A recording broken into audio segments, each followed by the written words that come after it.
sur le nombre,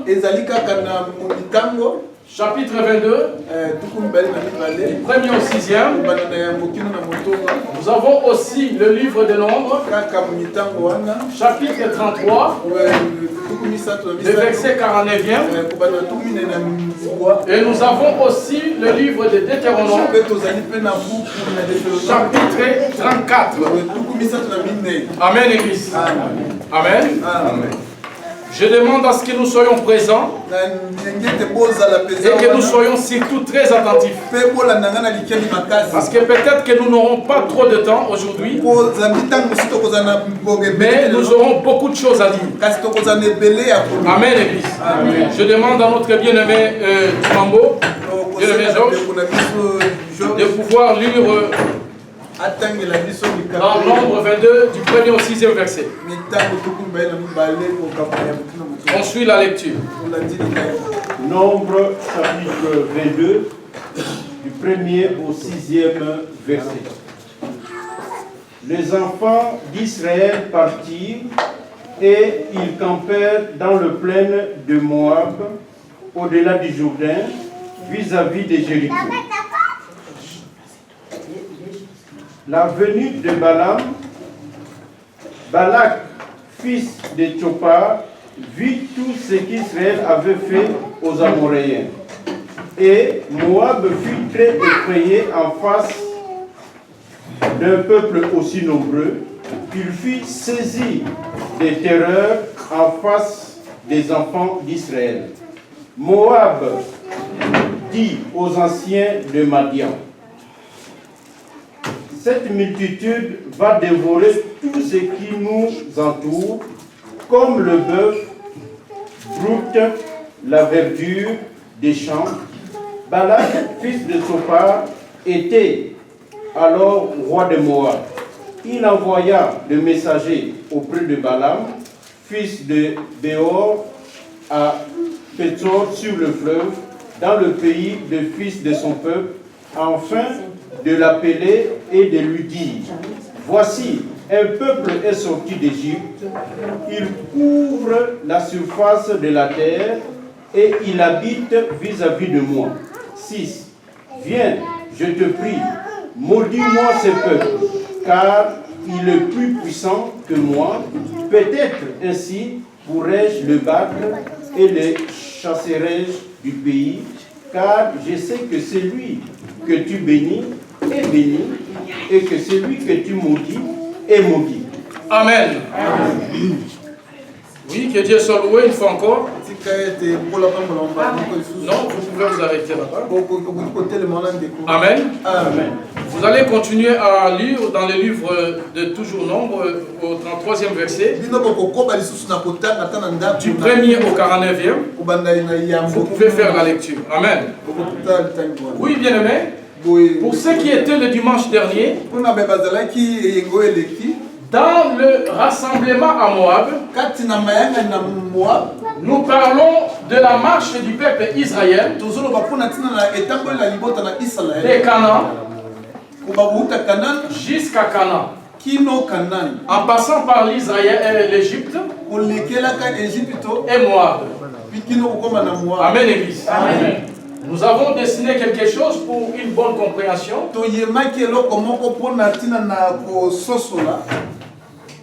Nous avons été inspirés d'un chemin, donc l'Égypte, voilà. Moab et Canaan. Donc la marche du peuple Israël de Canaan vers Canaan, en passant par l'Égypte, où il réalise son premier rassemblement, et à Moab, où il réalise son dernier rassemblement, c'est-à-dire le 42e, nous l'avons vu avec vous, avant de retourner à Canaan. Amen, Église. Amen. Et nous avons dit que quand nous parlons d'Israël, nous ne faisons pas allusion à l'état d'Israël, mais nous faisons allusion à la postérité d'Abraham, que l'Éternel lui dira un jour: ta postérité sera comme une multitude de nations. Amen, Église. Oh, nous savons que l'État d'Israël est juste une nation. Mais l'Éternel promet à Abraham une multitude de nations. C'est pourquoi nous avons dit, en réalité, Dieu parlait de toute l'humanité. Parce que c'est toute l'humanité qui couvre les îles des nations que nous appelons dans les langages courants les continents. Amen, Église. Amen. Donc, dans cette marche de Cana vers Cana, il s'agit bien de la marche de l'humanité, bien-aimée. Dieu nous explique à travers d'Israël comment est-ce que toute l'humanité devait marcher de Canaan vers Canaan. Or, nous savons que Canaan, c'est ça même l'éternité. Donc, comment est-ce que l'humanité devait voyager? Parce que, comme vous le savez, l'apôtre Pierre nous l'a rappelé, dans ce monde, nous sommes comme des voyageurs. Amen, Église. Amen. Donc, nous sommes en train de voyager. Nous étions quelque part et nous partons vers quelque part. Notre séjour dans le monde est juste un transit. Amen, Église. Est-ce que vous êtes là, bien aimés? Voilà pourquoi nous disons, dans cette réalité, Dieu parlait dans un langage codé. Il voulait juste parler de notre réalité, l'humanité. Comment est-ce que l'humanité a quitté l'éternité et devait voyager aussi à l'éternité, mais en passant par le temps qui représente l'Égypte et Moab. Amen, Église. Amen. Amen, Église. Amen. Et nous avons 42 rassemblements à effectuer dans le monde. Amen, Église. Amen. Le premier en Égypte et le dernier à Moab. Amen. Amen. Le premier rassemblement et le dernier rassemblement se réalise dans le temps. Amen, Église. Amen. Amen. Amen. Voilà pourquoi nous disons, donc nous ne faisons pas allusion à l'État d'Israël, mais plutôt à vous, à moi, à nous tous. Amen, Église. Amen. Amen, Église. Amen. Amen, Église. Amen. Alors, quand nous disons Canaan comme éternité, nous ne pouvons pas parler de l'éternité sans faire allusion à l'éternel. Amen, Église. Amen. Parce que l'éternité n'existe pas sans éternel. Amen, Église. Et nous avons vu avec vous que parlant éternité, nous faisons allusion à une réalité liée à la vie et une réalité liée à un lieu. Donc c'est ça l'éternité. Une réalité liée à la vie. C'est pourquoi la Bible parle de la vie éternelle. Mais il y a aussi un lien qu'on appelle éternité. Amen. Ce n'est pas seulement une réalité liée à la vie qu'on appelle vie éternelle, mais il y a aussi un lieu que nous appelons éternité. Parce qu'en réalité, Dieu a créé Adam. Et il créa aussi le jardin d'Éden. Amen. Amen. Quand Adam est créé, il vivait éternellement. Mais il ne pouvait pas rester dans le vide. Dieu va planter un jardin où il va installer Adam.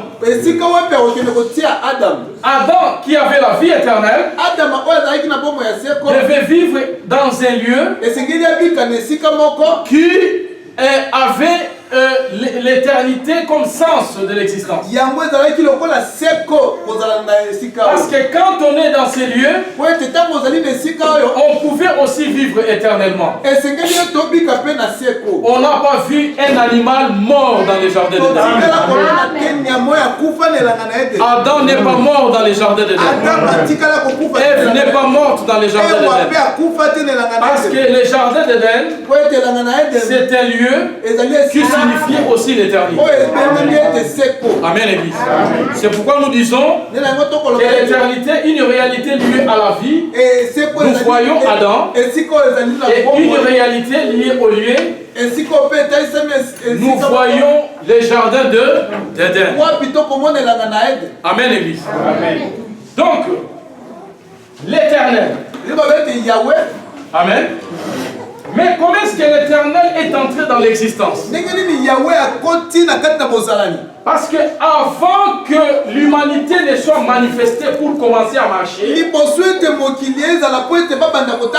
Dieu a déjà existé avant. Amen. Amen. Parce que toute cette histoire, tous ces mystères de la marche, qui sont l'origine de l'éternel. Amen. Amen. Et comment est-ce que l'éternel est entré dans l'existence, bien-aimé? Nous allons nous inspirer en dessinant un autre chemin pour la bonne compréhension. Amen. Amen. Nous considérons ceci comme étant l'existence. Amen. Amen. Et nous voyons ici le mystère de l'existence. Comment est-ce que Dieu est entré dans l'existence? Quand je dis existence, c'est tout ce qui existe. Tout ce qui existe. Dieu, les anges, les humains, les animaux, tout ce qui existe. Amen, Église. Tire son origine de Dieu, que nous appelons éternel. Amen.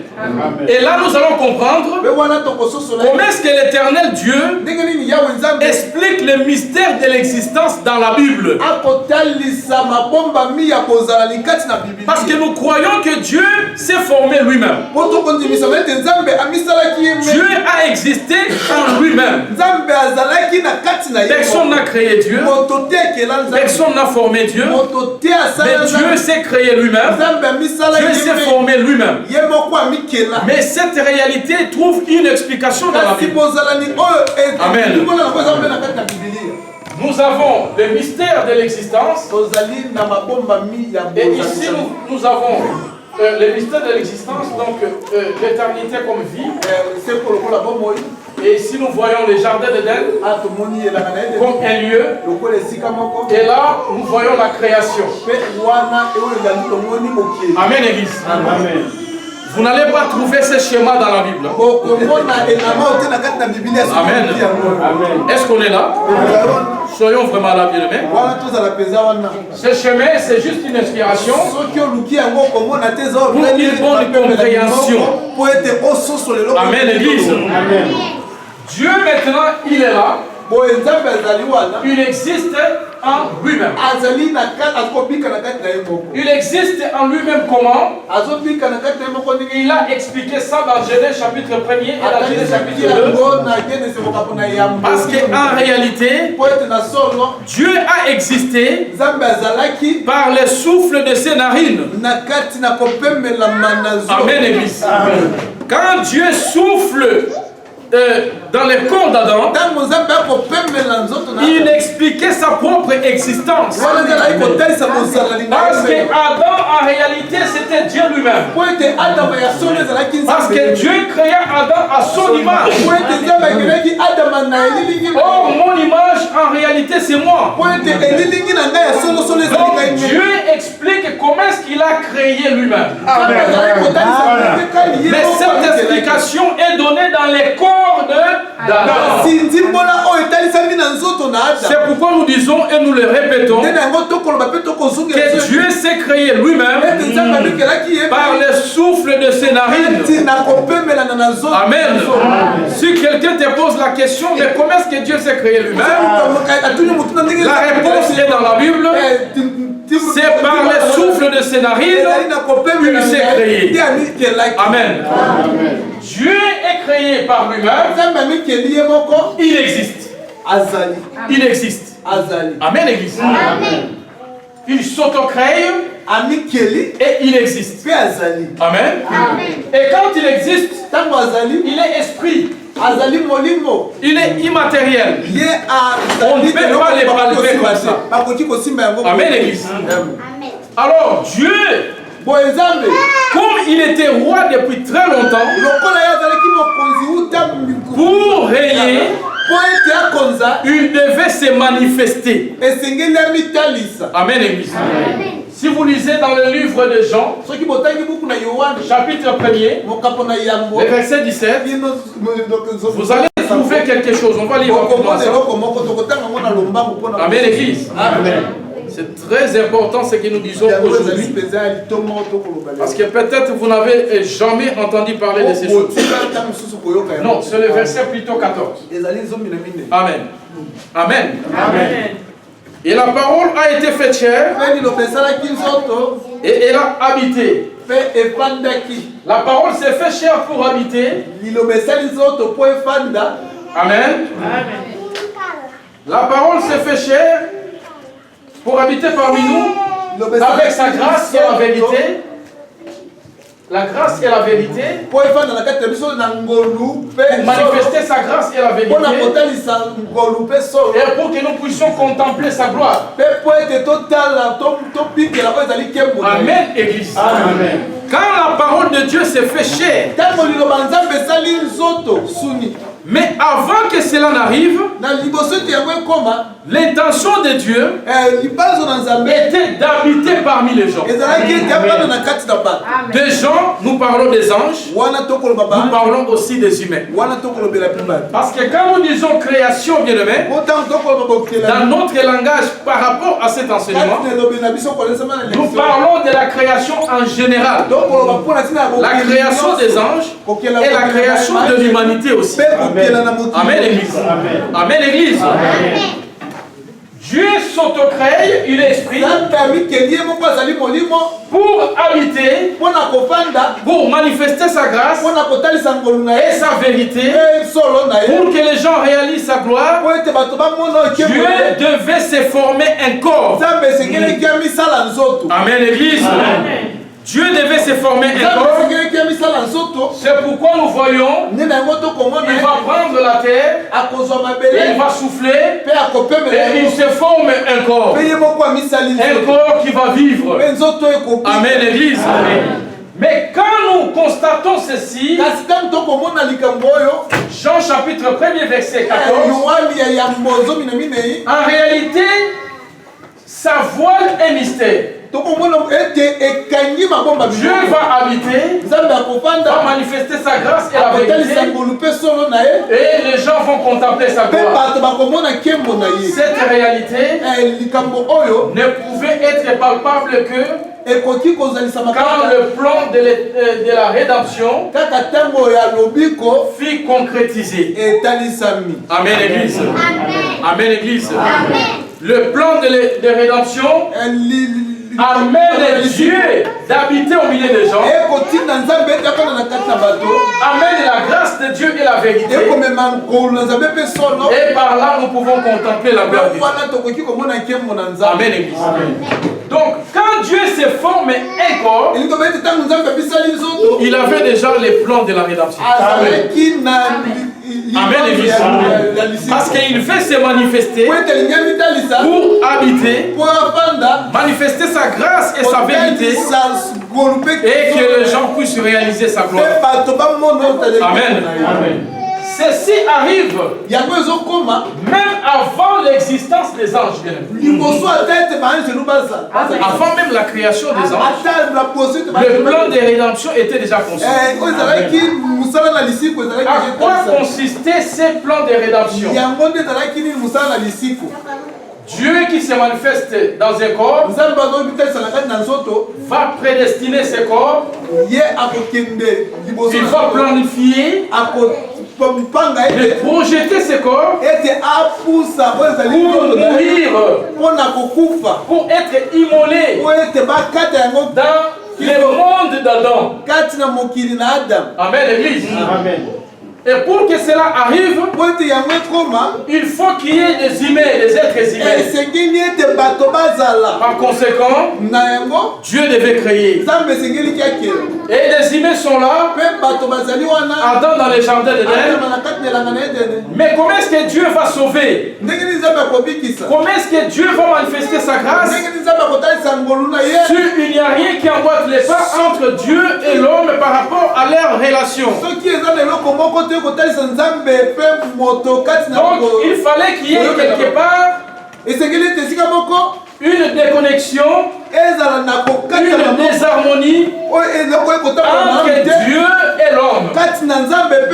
Et cela ne pouvait être possible que par le péché. Et pour que le péché n'arrive, Dieu va instituer la loi. Amen, l'église. Parce que c'est par la loi que nous péchons. C'est par la loi que nous connaissons le péché.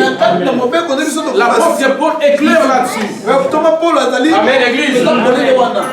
Dieu institue la loi, sachant que l'homme va violer la loi, l'homme va transgresser la loi, il va pécher, et la concrétisation du plan de rédemption par la manifestation physique du corps de Dieu. Amen, l'église. Amen. Nous revenons ici, bien aimé. Dieu se forme un corps. C'est ce qu'il explique dans le corps d'Adam. Adam qui se forme, c'est l'image de Dieu. C'est Dieu lui-même qui se forme un corps pour se manifester. Mais remarquez une chose, bien aimé. Quand Dieu forme Adam, Adam n'est pas resté là où il était formé. Dieu va préparer un lieu. Amen, l'église. Mais le corps d'Adam était un corps éternel avant tout. Amen, l'église. Nous disons le corps d'Adam comme étant le corps de Dieu. Le corps de Dieu qui devait mourir dans le temps, en réalité c'est un corps éternel. Le corps d'Adam était éternel dans les jardins d'Éden. Mais pour réaliser le plan de rédemption, ce corps devait mourir d'abord avant de revivre ensuite. Amen, l'église. Dieu s'est fait un corps et il va voyager de là où il s'est formé son corps vers les lieux qu'on appelle l'éternité, où il ne pouvait pas régner seul en tant que roi. Là nous voyons le mystère de la création des anges. Dieu va régner avec les anges avant même la création du monde d'Adam. Amen, l'église. Est-ce qu'on comprend cela? Donc, ceci arrive avant même la création du monde d'Adam. Dieu se crée, il est esprit. Il se forme un corps, il se manifeste. Et il entre dans le jardin d'Éden qui est l'éternité. Un lieu où on vit éternellement. Quand on est dans les jardins d'Éden, on vit éternellement. C'est ça l'éternité. Ça, c'est avant la création du monde d'Adam. Mais le plan était déjà tracé. Nous savons que Dieu a un corps. Et ce corps, quand il est dans le le ciel, le lieu qu'on appelle éternité, le monde de Dieu, le premier monde. Parce qu'en réalité, il y a deux mondes. Il y a le premier monde et il y a aussi le deuxième monde. Mais comme le diable cherche toujours à copier Dieu, tout en falsifiant les mondes de Dieu, nous savons que le premier monde, c'est le monde de Jésus, le monde de Dieu, et le deuxième monde, c'est notre monde. Mais pour le magicien, le premier monde, c'est notre monde, et le deuxième monde, c'est le monde. Donc c'est juste une contradiction. Amen. Amen. Parce que le diable se le guise en ange de lumière, mais en réalité, il est un ange de lumière. Amen, l'église. Dieu maintenant a un corps. Il y a des êtres humains qui ont vu le corps de Dieu. D'abord dans sa nature glorieuse et dans sa nature de faiblesse. Amen, l'église. Amen. Moïse voulait voir Dieu. C'est pourquoi nous disons qu'Adam avait l'image de Dieu. Il faut faire très attention. Quand vous voyez Adam, vous voyez Dieu. Oh, Adam, c'est qui? C'est la tête. C'est les coups. C'est les bras, c'est le ventre, c'est les dos, c'est les pieds, les jambes. Amen. Dieu aussi a une tête, a des bras, a un ventre. Dieu a un dos, Dieu a des pieds, Dieu a des jambes aussi. Et Dieu a une bouche parce qu'il parle. Dieu a des narines parce qu'il y a le souffle qui sort. Amen. Moïse voulait voir Dieu. Dieu a dit Moïse, tu sauras me voir dans ma nature glorieuse. Il est évident que j'ai un corps. Mais ce corps dans la nature glorieuse, tu ne sauras le voir. Je passerai au-dessus du sommet de la montagne. Et Moïse, tu verras que mon dos. Dieu a un dos. Amen, l'église. De la même façon que Adam avait un dos, de la même façon qu'un être humain a un dos. Pourquoi est-ce que Moïse a compris que c'était le dos? Parce que ce dos était semblable au dos d'Adam. Amen, l'église. Amen, l'église. Et je me souviens une fois, dans le pays de Babylone, il y a un roi Belshazzar qui avait organisé un festin. Et la folie du festin lui a poussé à prendre des vases qu'on avait pillés dans le temple de Jérusalem. Et il va prendre ces vases d'or et d'argent pour s'en servir pour utiliser dans les boissons. Qu'est-ce que la Bible dit? Il y a un morceau de bras qui est sorti et qui écrivait dans le milieu. C'était le bras de Dieu. Comment est-ce qu'on a su que c'était un bras? Parce que quand on a vu cette chose-là, qu'on a appelé bras, on a comparé avec les bras d'Adam.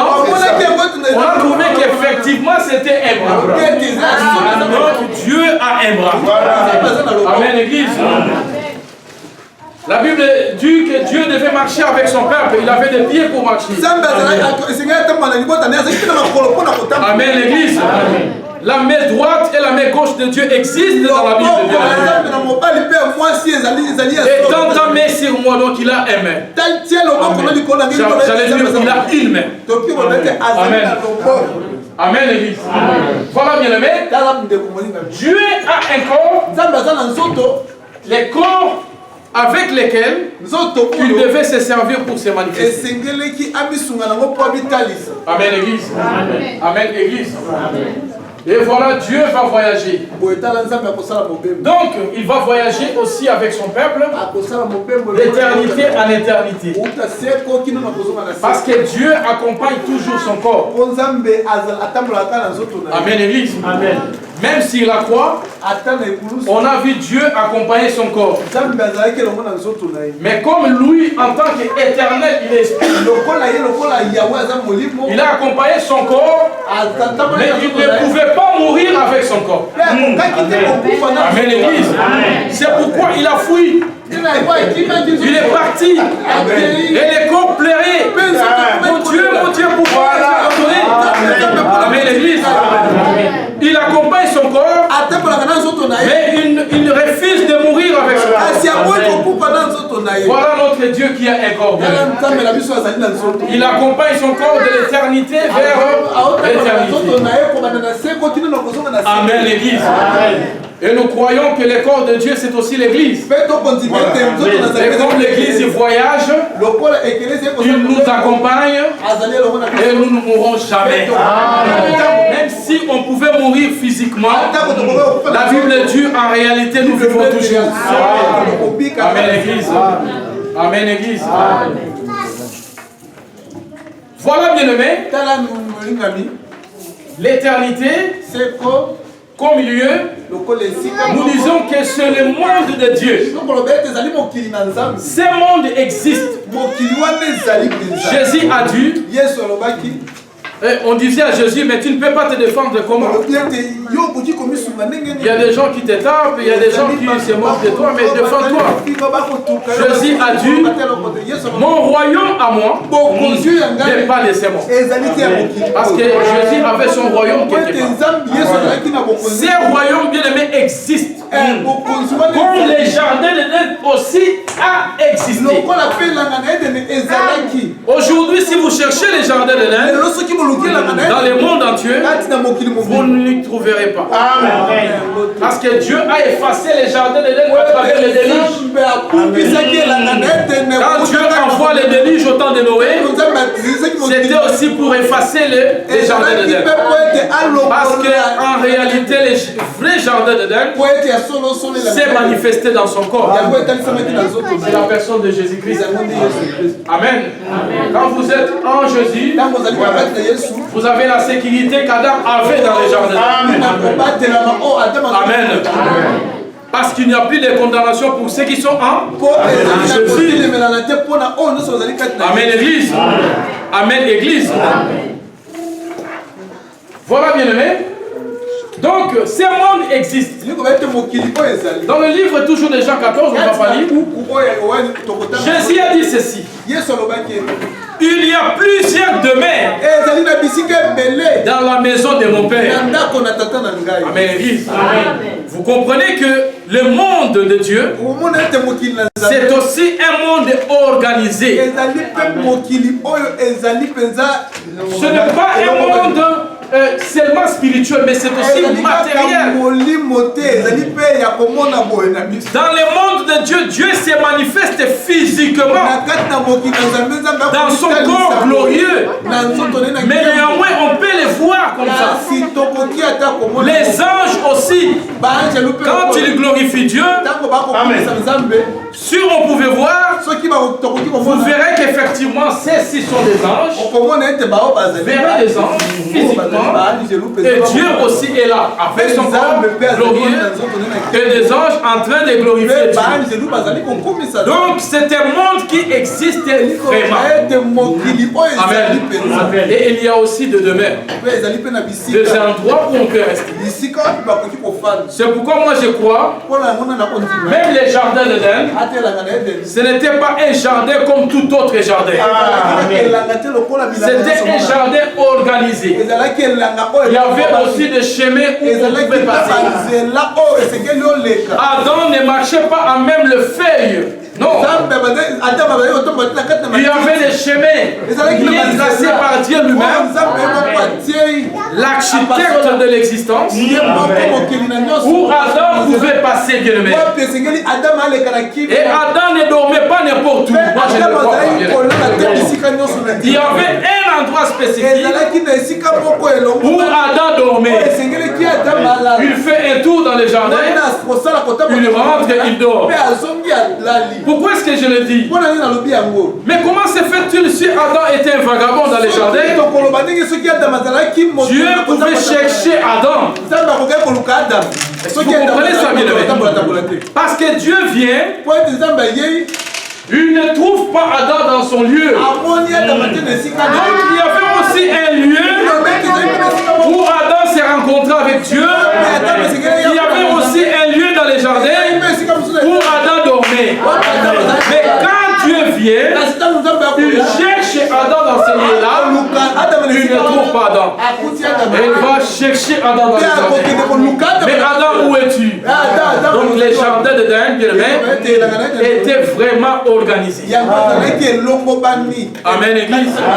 Les jardins d'Éden qui est l'ombre de l'éternité.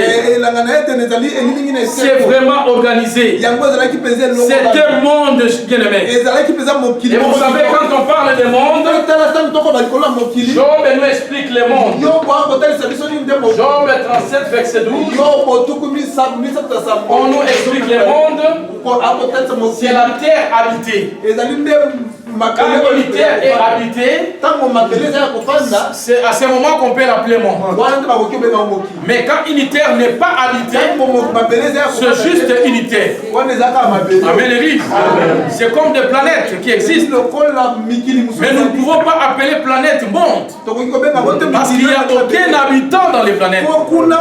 Mais la planète Terre, nous appelons monde parce que sur cette terre, nous pouvons trouver des habitants, des humains et tout ce qui s'y trouve. Amen, l'église.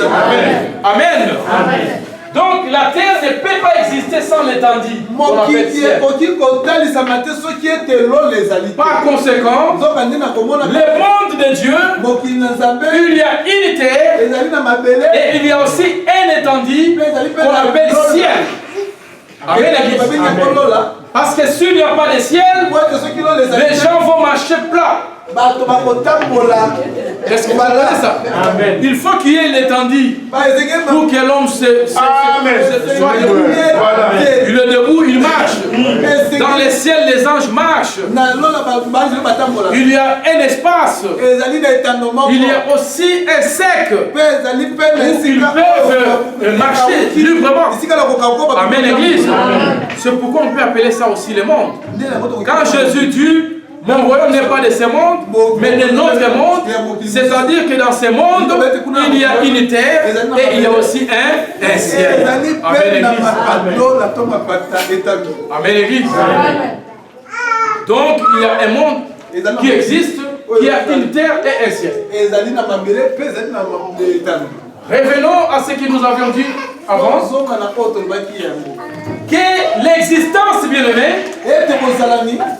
pour la création du monde d'Adam, la création des anges, tout était lié au plan de rédemption. Amen, Église. Amen, Église. L'apôtre Pierre nous dit ceci. Dans le livre de 1 Pierre, chapitre 1er, verset 18 à 20. La Bible nous parle, je vais bien expliquer ça, il faut être très attentif. Amen, l'église. Est-ce qu'on est là? Est-ce qu'il y a la joie parmi nous? Amen, l'église. Que Dieu soit loué. Voilà, bien aimé.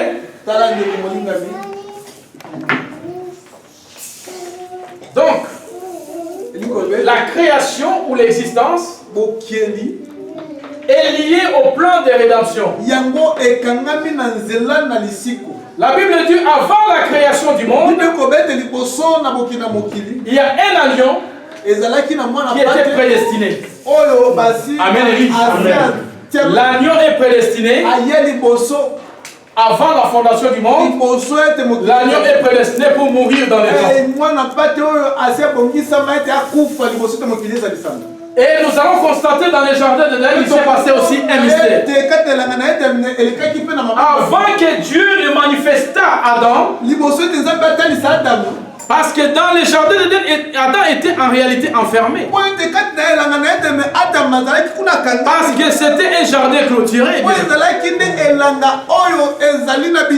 C'est pas pour rien que Dieu va fermer la porte après. Pour que Adam n'y entre pas. C'était un jardin où on pouvait entrer quelque part. On ne pouvait pas entrer n'importe où. Si on pouvait entrer n'importe où dans les jardins d'Éden, moi je crois que Adam allait retourner même en se faufilant. Amen.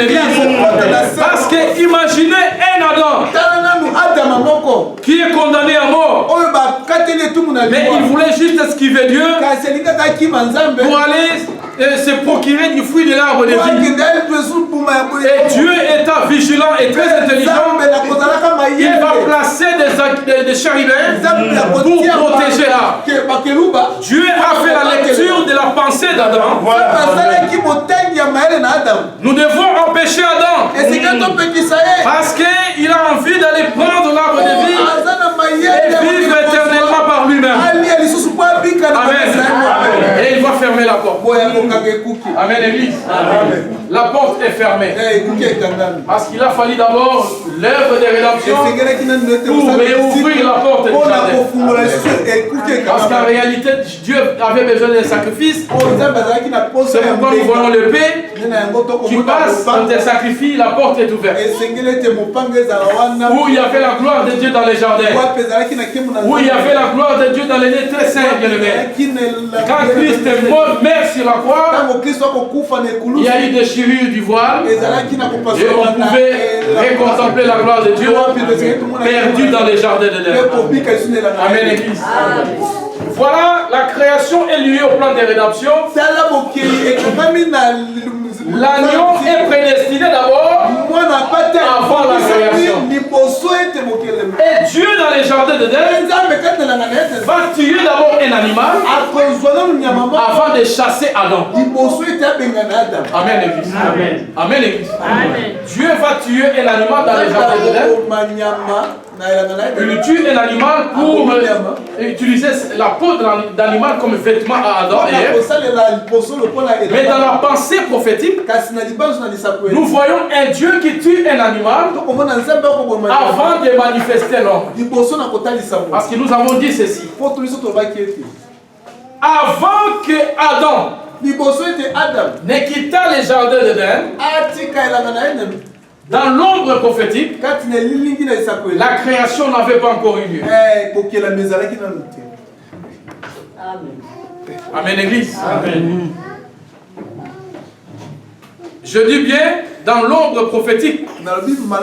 Mais la création en réalité avait déjà eu lieu. Parce que Dieu a répété les mystères de la création de plusieurs manières. C'était juste une répétition du mystère de la création. Avant la création, un agneau est prédestiné d'abord. Avant que Dieu ne fasse quitter Adam du jardin d'Éden qui était l'ombre de l'éternité, il tue d'abord un animal. L'ombre de l'agneau prédestiné avant la fondation du monde. Amen. Est-ce que vous avez compris ça? Oui. Que Dieu soit loué. Et nous voyons que Joseph doit quitter Canaan d'abord, être prédestiné en Égypte avant que Israël n'aille en Égypte. Or, la partance d'Israël de Canaan vers l'Égypte, c'est ça même le mouvement de la création. Amen, Église. C'est le mouvement de la création. On quitte l'éternité, on voyage vers l'éternité. C'est ça le voyage d'Israël de Canaan vers l'Égypte. Mais avant que Israël n'aille en Égypte, Joseph devait être déjà prédestiné.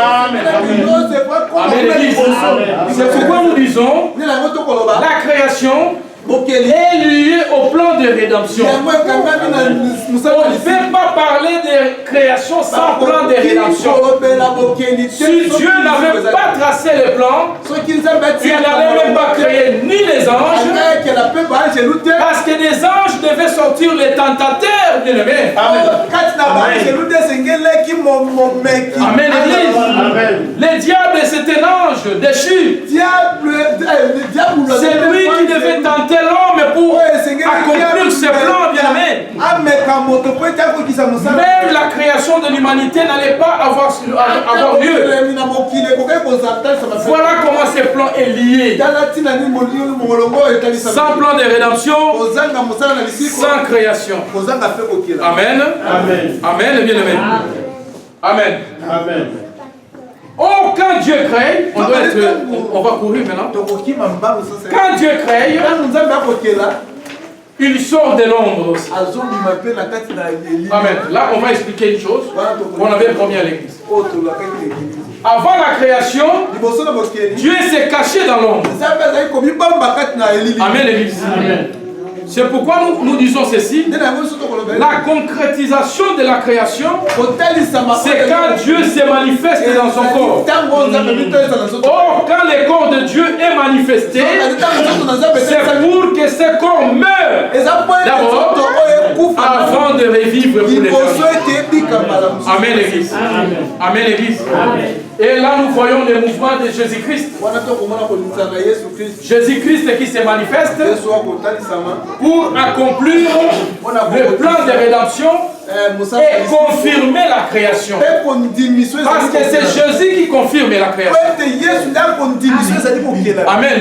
Amen. La présence de Jésus explique comment est-ce que Dieu, Esprit, a pris un corps pour sortir de l'ombre qui est cachée. Amen. Amen. Parce qu'avant la création, Dieu s'est caché dans les ténèbres. Il était là dans l'ombre, il était là dans les ténèbres seuls. Mais la création va mettre fin à ce temps de l'ombre. Parce que la Bible dira que la lumière soit. Et la lumière fut. C'était la création. Dieu ne s'est caché plus, mais il s'est manifesté à travers la création. Amen. Parce qu'à travers la création, on peut voir Dieu. C'est ça, Romains chapitre 1, verset 20. Amen. Si vous voulez voir Dieu, voyez-le dans la création seulement. Donc la création manifeste Dieu. Amen, l'église. Dieu se manifeste à travers la création. Et nous disons que c'est son corps manifesté qui confirme les mystères de la création. C'est pourquoi Jésus-Christ, quand il vient, il est né, la naissance de Jésus, il a trouvé le monde dans les ténèbres. Amen. Amen. Parce que la naissance de Jésus expliquait aussi la création. Est-ce que vous comprenez ça, bien? Amen. Vous comprenez ça? Amen. La naissance de Jésus expliquait aussi la création.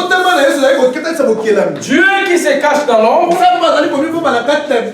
l'ombre qui couvrait toute l'existence, parce qu'il y avait des ténèbres partout. Amen, l'église. Amen. Et c'est pourquoi Jésus, quand il est né, il trouve le monde dans les ténèbres. Jésus n'est pas né la journée, mais il est né la nuit, c'est pas pour rien, bien aimé. Amen, l'église. Dieu trouve le monde tout entier dans les ténèbres. Et il va chasser les ténèbres par la création, bien aimé. C'est pourquoi Jésus-Christ, le livre des Colossiens, l'appelle le premier-né de toute la création. Parce qu'en fait, c'est Jésus qui est le corps de Dieu manifesté, qui confirme la création. Et c'est Jésus-Christ qui est le corps de Dieu. C'est ce corps qui devait mourir pour confirmer le plan de rédemption qui est lié à la création. Amen. Amen. Jésus naît, il est premier-né. Jésus meurt et ressuscite, il est toujours le premier-né. D'entre les vivants, d'entre les morts, il est toujours le premier-né. Il confirme la création. C'est pourquoi même les scientifiques ont raison de placer Jésus à l'équateur. Nous avons avant Jésus, nous avons après Jésus. Parce que la création commence par Jésus-Christ. C'est Jésus qui confirme la création de Dieu. Amen l'église. Amen l'église. Et quand Jésus vient, il sort Dieu du ténèbre. Dieu s'est caché pourquoi, bien aimé?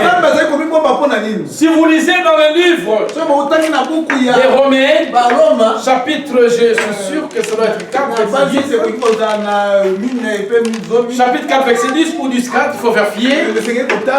On nous dit que Jésus-Christ est la fin de la loi.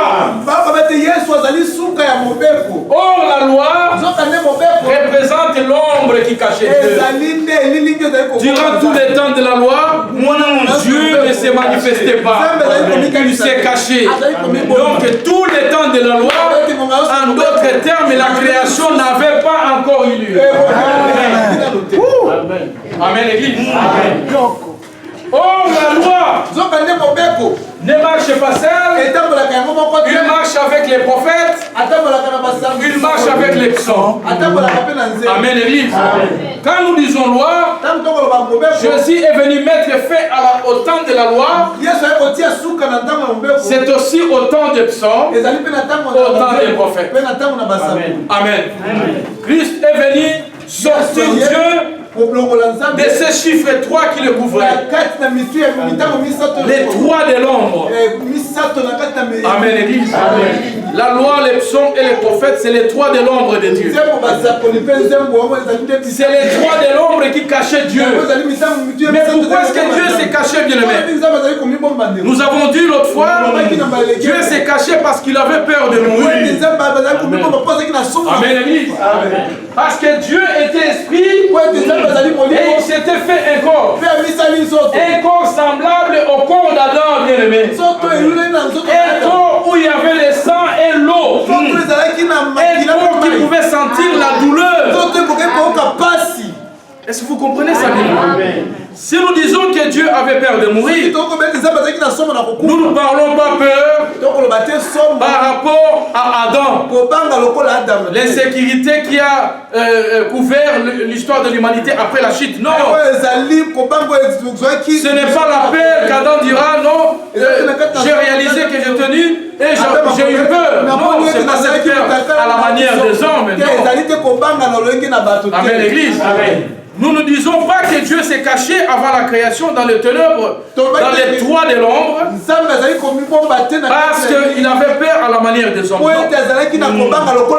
Nous expliquons cela comme une prophétie. Dans les corps de Samson et dans les corps de Jésus-Christ. Amen, l'église. Dans les corps de Samson, vous allez constater Samson qui était un juge, qui était l'ombre de l'éternel Dieu lui-même, qui est en réalité le véritable juge. Amen, l'église. Le juge de l'humanité. Samson, le juge d'Israël. Israël qui est l'humanité. Dieu qui est le juge de l'humanité en réalité. Donc Samson avait une force. Mais la force de Samson était mystérieuse. Et cette force restera mystérieuse durant 3 temps.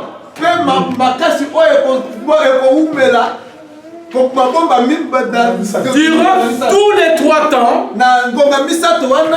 la force de Samson, qui était voilée dans ses cheveux, cette force était encore mystérieuse.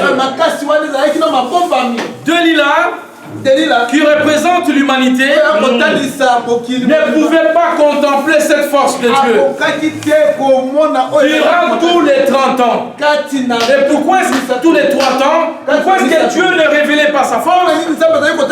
Il savait qu'en se manifestant, il mourra. Amen, l'église. Samson savait que si je révèle les secrets de ma force, c'est-à-dire que je révèle ma vraie face, je mourrai.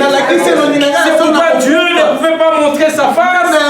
Il a montré son dos à Moïse qui représentait le temps de l'ombre. Amen, l'Église. Amen, l'Église.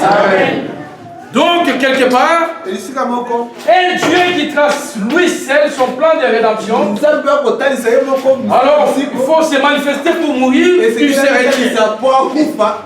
Amen, l'Église. Il se retient parce qu'il réalise qu'effectivement, il y a la douleur. C'est ce qu'on a vu dans la personne de Jésus.